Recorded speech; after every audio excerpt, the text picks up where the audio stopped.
Havenhythe has been out for over half a year, with the second of its 3 parts having been released. This content is geared towards new and returning players, with most of it being designed with level 50 or 60 stats in mind. I started my account around a year ago and decided to look around Havenhythe and see what it had to offer me. I wanted to review Havenhythe and how I think it did both as a standalone release and in the context of the rest of the game world, from the perspective of someone who's getting back into the game. Without further ado, let's jump into it.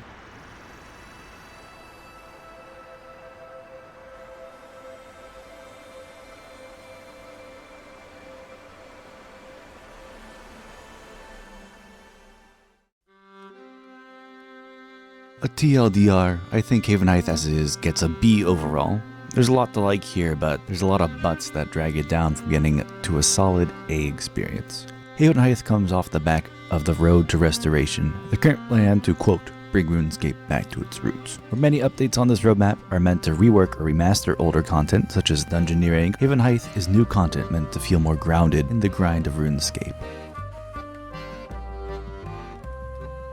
Homely, hands-on, and full of rich history is the direction of Wendelick, the first town released. The town is fairly simple in concept but holds some neat visual features, mostly the verticality of the area. You start on the beach and make your way up a very steep mountain, and in the north, mountain ranges that are the north boundary reinforce the verticality of the area. I think the coolest part of this is in the lighthouse and the path that leads down to the beach. At first, I thought this was just a visual, but I clicked on it and realized this was an area you could actually walk through.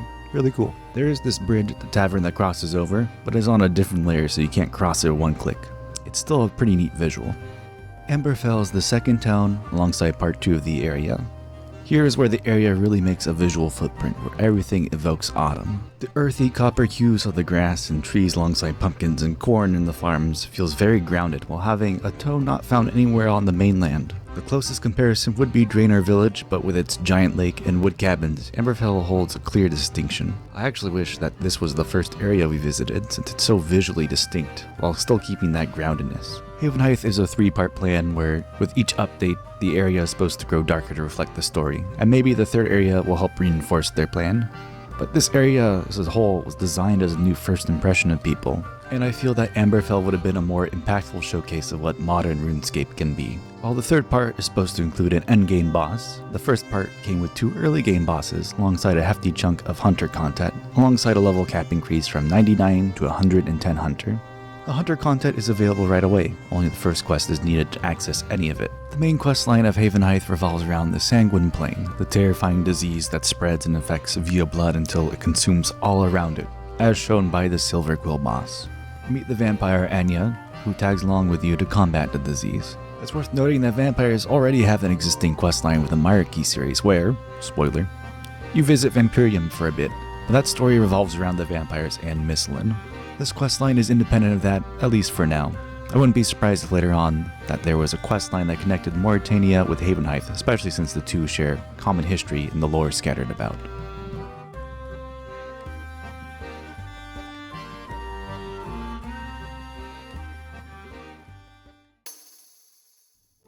Now that the stage is set, it's time to actually rate stuff and figure out how I got to the B- ranking, starting with quests which are my personal favorite part of RuneScape. Let's go through them. Visions of Havenhythe is the first quest in the series, which starts over in Port Zera. You are given visions of Havenhythe, and make your way over to Wendelick, and run around to find its 3 leaders. Afterwards, you run around to a shrine, meet Joanna, and then run back to Adam. Adam tasks you to run over to Zeke, who then tasks you to run over to the beach, and there's a lot of running in this quest. I will go over this later, but Wendelick is a huge area, comparable to the entirety of Varrock. And during the quest, it's very annoying to traverse these areas because you're talking to someone and have to walk a minute to see the next person, walk another minute backwards in a quest where all you do is talk to people. This comes to a culmination in the last part where you are given a task to kill 10 crabs and bring 10 limestone to Zeke. Huh? Why is this part of the quest? This part sounds like one of those other MMORPG quests where you kill X mobs, which is the complete opposite of what I think of with RuneScape quests. The crabs don't even teach you anything about combat other than that it exists. It's very tedious and feels rather sudden. There's no indicator that the town is having trouble with the crabs stealing their limestone. The limestone is used to build the lodestone, which is also another moment. Havenhythe is described as being isolated, and for them to suddenly go, build us this magical device that we've heard about, is incredibly jarring. This is even worse when there is a quest later on that deals with magic, which would have been much better suited for introducing a lodestone. The quest ends. That's it. F. This does not feel like a quest. There's too much running around with uninteresting dialogue, with a random fetch quest that doesn't do a good job of showcasing the city.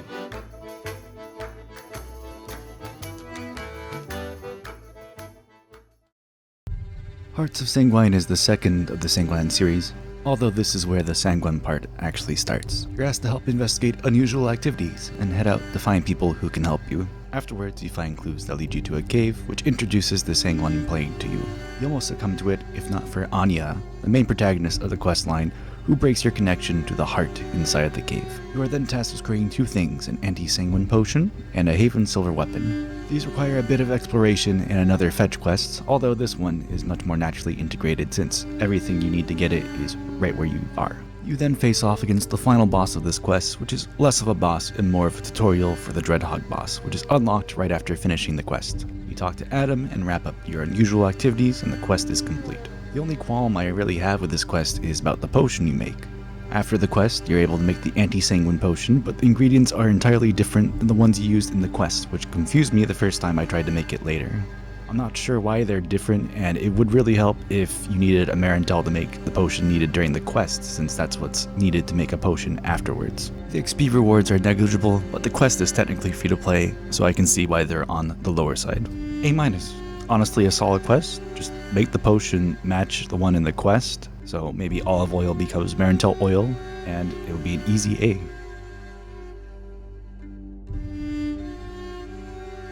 Secrets of Amberfell is the third quest of the Sanguine series, opening up the Secrets of Amberfell. You repair the bridge to Amberfell and make your way over.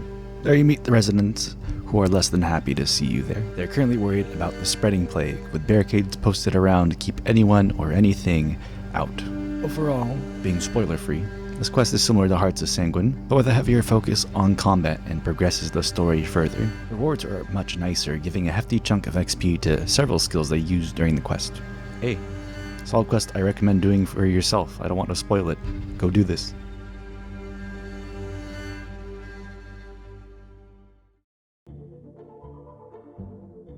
WizKid is a standalone quest available after Visions of Havenhythe. The quest is very simple. You find Ben, you show him some magic, you go to Wizard's Tower to help him find a teacher, quest complete. You then unlock another teleport option with the Wendellwick teleport, which I honestly didn't know existed until I did this quest. Honestly, this quest would be alright if not for a lot of the dialogue. It starts out fine with you helping Ben learn some spells, but halfway through is when things start to get weird. Before helping Ben teleport, you, quote, make a little adjustment to my Wendellwick teleport so that it only takes me a few yards away from Ben's farm. Huh? Alternative teleports have always existed in the game, but I don't think there's a single one where the player just decides, oh, I'll just change it to teleport here. That line is very dicey because now it begs the question of, why don't I just change every teleport in the game to teleport somewhere convenient, since that is now canon? They're all discovered by someone else who then informs the player. What would have been better is for Ben to have accidentally made the discovery, and then Wizard Isidore, who you meet later, telling you what he did at the end of the quest. These things should come from the world, not the player. Also, your character decides, quote, I should speak to Archmage Therador in the Wizard's Tower to see if I can get Ben's talents assessed. This is a direct quote from you, completely unprompted by anything. Ben doesn't say, I wish I could go to wizard school, or if only I had someone to teach me more spells. You just blurt this out. I'm pretty sure you say this line even if you've never been to the Wizard's Tower in person, which is a very awkward conversation. I think the most frustrating part of the quest is when you actually meet up with Wizard Isidore and he says, quote, I'd never pass up an opportunity to practice some new teleportation destinations. And then you respond with, I'll meet you there at Wendellwick. Huh? Why doesn't he teleport you back to the farm? I honestly thought with that line of dialogue he would teleport you to Wendellwick, since that would be a natural follow-up to that line. You know, I always want to try new teleports, into, would you like to be a practice target? Instead, you're tasked with heading back yourself, teleport or not. Him teleporting you just the one time would have helped the pacing of the quest, since you have to now make the trip back to the farm on Wendellwick, which takes a huge chunk of time. This would also be a natural spot to add the lodestone, since the lodestone network is literally ran by the Wizard's Tower, and wanting to add a connection to Havenhythe is now a mutual interest at this point in the story. Also, it was crazy that this quest has no pop culture references in it, and a quest about a young boy learning about magic. I wonder if there is a best-selling book that became an entire series that was eventually turned into a movie so that people could see the best-selling story of a young boy learning about magic. I did not see the Artemis Fowl movie. Overall, this quest has a lot of problems with dialogue. It gives player way too much sway and doesn't let the world connect itself naturally. D+. The plus is because the cat with the wizard's hat.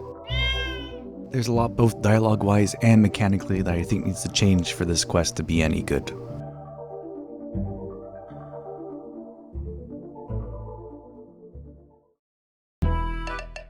Hermit Permits is the other available standalone quest available after Visions of Havenhythe. The quest is also very simple. There is a dispute between the crab and people of Wendlewick, and you are tasked with solving it. Honestly, I really like this quest, and don't want to spoil it. It feels like a RuneScape quest that is rooted in the game. However, there's a huge problem with this quest, and that's with its pacing.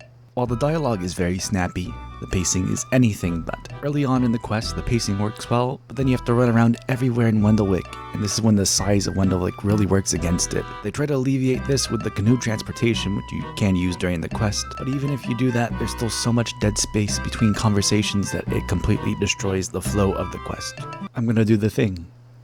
In old school RuneScape, yes, I'm gonna make a comparison, there is the riveting tale of a lily pad dispute, which is very similar to this one in its absurdist tone. I think both of these are really good quests, but in Riveting Tale, the entire quest takes place within about 20 tiles, so the dialogue is able to be paced well enough that even people who usually spacebar, they can take their time since the dialogue is so quick to get to. Hermit Permit takes place around all of Wendlewick, which is pretty huge, so it loses its momentum as the quest goes on, especially towards the end when you end up having to fetch items. Overall, this is a B-. There is a great quest already here, but the placement of things really needs a change for it to really shine. I think making most of it take place in the tavern and having the fetch items closer to the end would give this the polish that it deserves. This can easily be an A+ quest, but as it is, it's just a B-.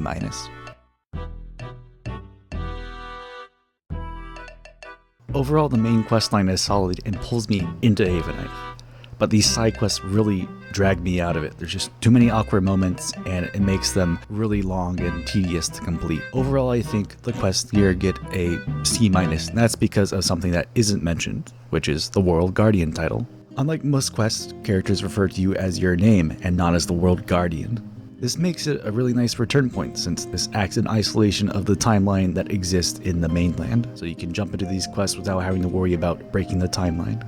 I do think that Hermit Permits and WizKid can easily get bumped up to an A just through a few changes, but I personally think that Visions of Havenhythe should just be removed and have the story start from the second quest. Just say that everyone else is busy investigating the sheep pen and now your help is necessary, albeit unwanted, which is the vibe of Havenhythe. It would work even better if you gained his trust without knowing that your vision came from Yana, which is their local god, helping him realize that the sanguine plague is something that would be better tackled with help from others.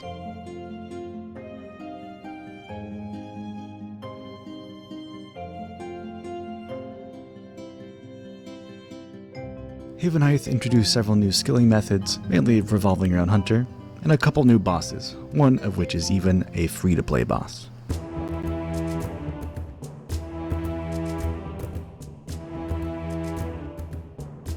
Ivor, King of Bones, is an all-new hill giant boss for both members and free-to-play accounts available as soon as you get to Havenhythe. He's a fairly straightforward fight that incorporates a special move every so often to keep the player on their toes. He's capable of both melee and magic attacks, so you can't run around him and kite him. Also, his special attack is capable of using all three main attack styles, but I never actually picked that up since I'm at a level right now where I can take him down quick enough. He drops two unique items, a magic mask, which increases magic accuracy, and a bone crusher maul, which is a combination of the bone crusher and a rune two-handed sword that is crush oriented instead.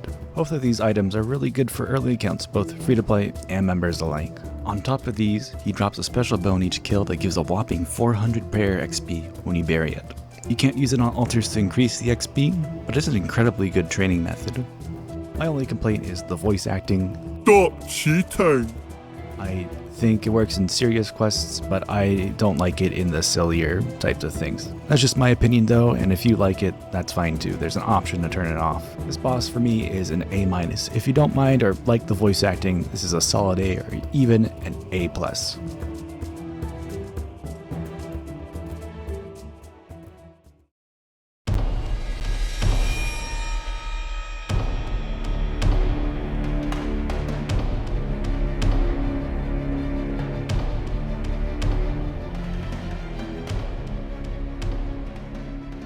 Silverquill the Dreadhog is the other boss introduced in Havenhythe, requiring Hearts of the Sanguine to fight.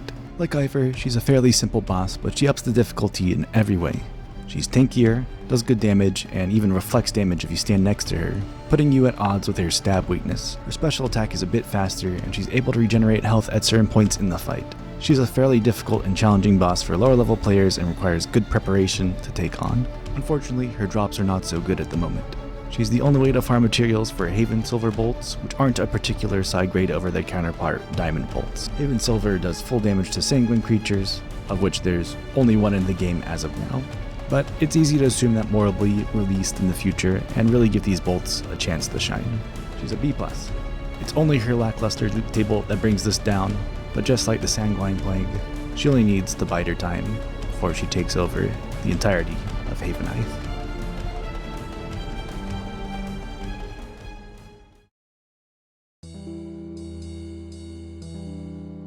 Havenhythe brought along several new skilling methods, mainly focused on Hunter. I want to go over the 3 ones that I can do: Jackalopes, Spirit Moths, and Birdhouses.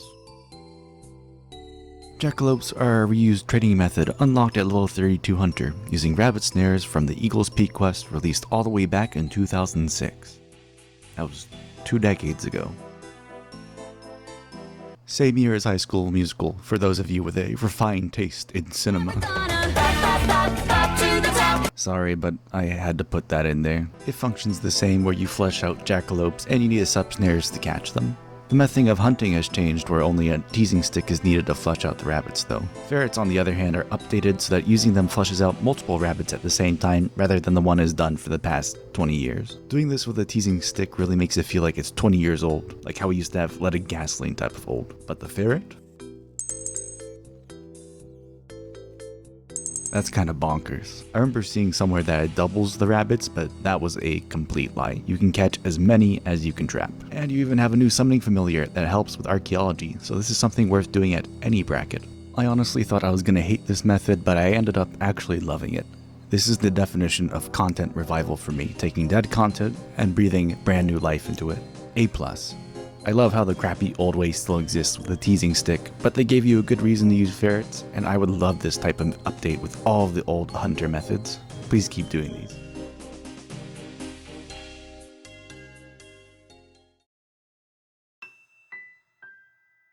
Spirit Moths are a brand new hunter training method which scales from 18 to 64 hunter. It's very straightforward. You open a tree and catch the moths, which provide charms of their color.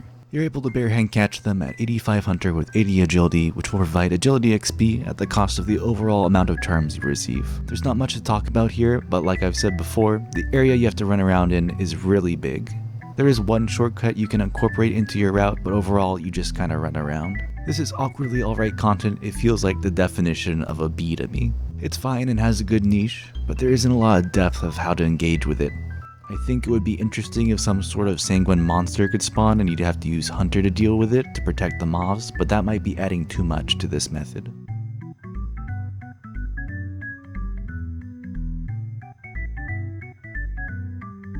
Birdhouses are the last skilling content I want to go over, which are a reimagined method from old school RuneScape.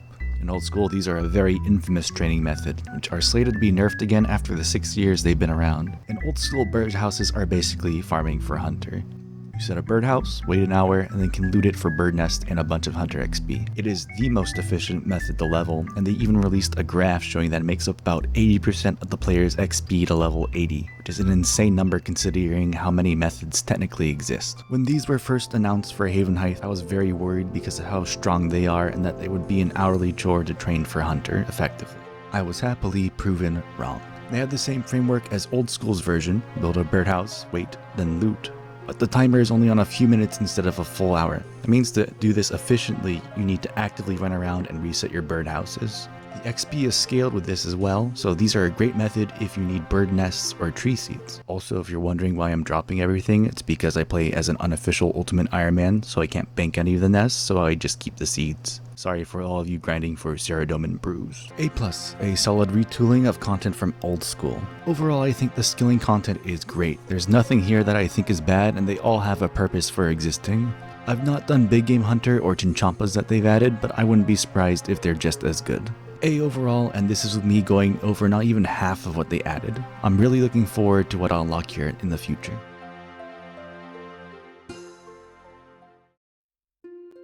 The last thing I want to go over were the environments, now with the context of the quests, the monsters, and the skills introduced. Amberfell is the last area introduced here, with its brisk and rustic tones. It's a very nice area, but one thing that is missing from the area is natural signs of conflict. The villagers are supposed to be worried about the plague, but there's not much around the area that reflects that. The trees nearby are standing, the cliff unguarded, and the lake unmonitored. There's no grave markers nearby, which I was expecting since they're supposed to be on the front line of the plague, and there's mention of people already having been killed. The temple nearby gives off a mysterious aura, being old and most of the town not knowing of its true origins. Overall, I think Amberfell is an A-. It's got a solid design, but lacks some of the smaller details to reflect the impending danger of the Sanguine Plague.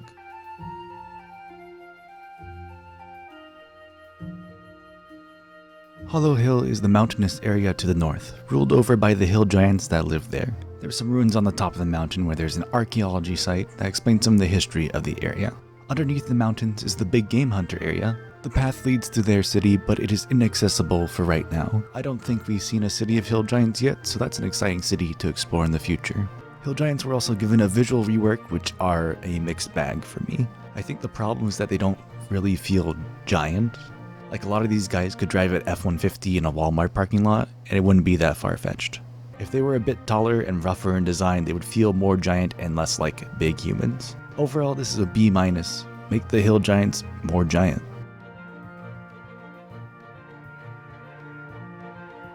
The grassy area around the Shrine of Iana, southeast of Wendlewick, it surprisingly doesn't have a name, so I'm just going to call it the Shrine area. The shrine itself is the biggest attraction, having this neat figure engraved into the wall with a lush atmosphere surrounding it. This is juxtaposed by the blighted cave nearby, having corrupted the area, turning it blood red. The nearby sheep pen helps bridge the two, having been broken in.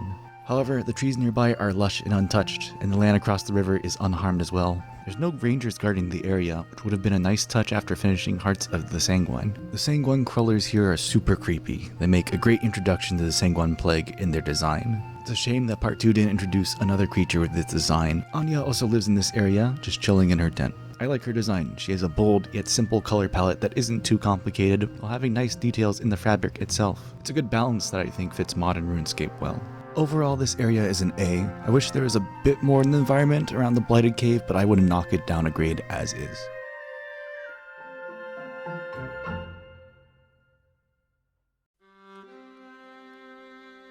Homely, hands-on, and full of rich history is the direction of Wendlewick, the first town released. Compared to the other areas, this one is by far the most inviting, with bright stone buildings, a shining river, and bubbly farms across the way, all invoking a bustling town. Despite being inviting, the residents are hesitant to outsiders, at least at first. I've been saying Wendlewick is too large a few times, but I think the problem is that the important places are too far apart. Adam's house is at the tip of the town, and a good chunk of the quests take you the opposite direction of them. You can teleport to the town center, which I didn't know until WizKid, but I think teleports in the game should be good for repeatable content, not for one-time things like quests. I think that swapping the lodestone and teleport locations would actually work in the town's favor. The quest would need less prep to get through dialogue, and then you'd be rewarded by prepping a teleport close to the canoe system. The west holds the beach where you first enter, and there's a few houses here that add a bit of character to the sandy beach. The north of the town has a small crypt, which also fits in nicely. I also want to highlight the farm in the south. It's Shakespearean in its tragedy. It acts as the little wrinkle that unravels into the Sanguine Plague. Maybe.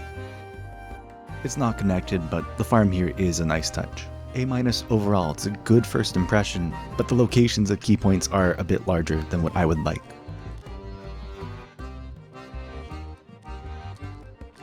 I also want to touch on the music in the area here. They fit into two categories, boss music or ambient music. I like the boss music. They have a strong pace, and the use of percussion and strings fits in well with their respective fights.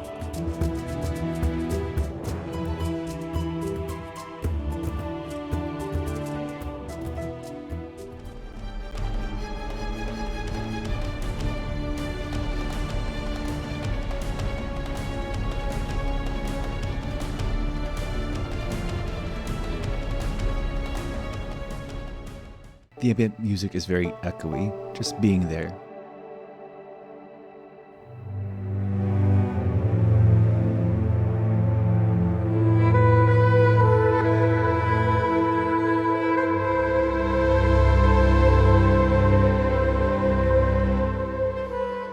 Unfortunately, there isn't a piece with a strong pulse in the overworld. They're all slow-paced, and there isn't one that gives energy to exploring them.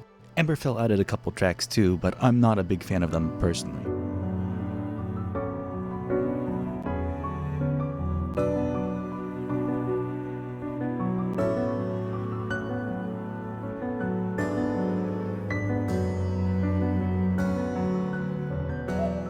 Very much a preference, but I generally don't like piano in this game. I think the harp, accordion, harpsichord, or basically other instruments work much better in this medieval-ish fantasy setting. Overall, I'd rank it a B, but the overworld could really use a track or two with a stronger pulse to help give some energy as you run around.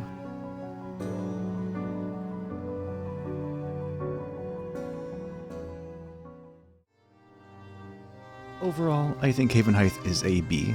The gameplay is solid, engaging, and interesting, especially towards mid-level players. The environments are nice, but lack a little bit of storytelling that I want from the area. The quests are a mixed bag for me. I found myself getting annoyed with the standalone quests, but the main story has a good progression to it. Havenhythe as a whole is definitely worth exploring, and if you haven't, you should give it a try. There's a good chunk of things I didn't go over, so if you've done them, like Big Game Hunter, let me know how those are. If you liked this video, please give it a like. This took a long time to make and lets me know if you enjoyed it. I'm trying to make time to update my Ultimate Iron Man series, so if that's something that interests you, please consider subscribing. Thank you so much for watching, and happy scaping.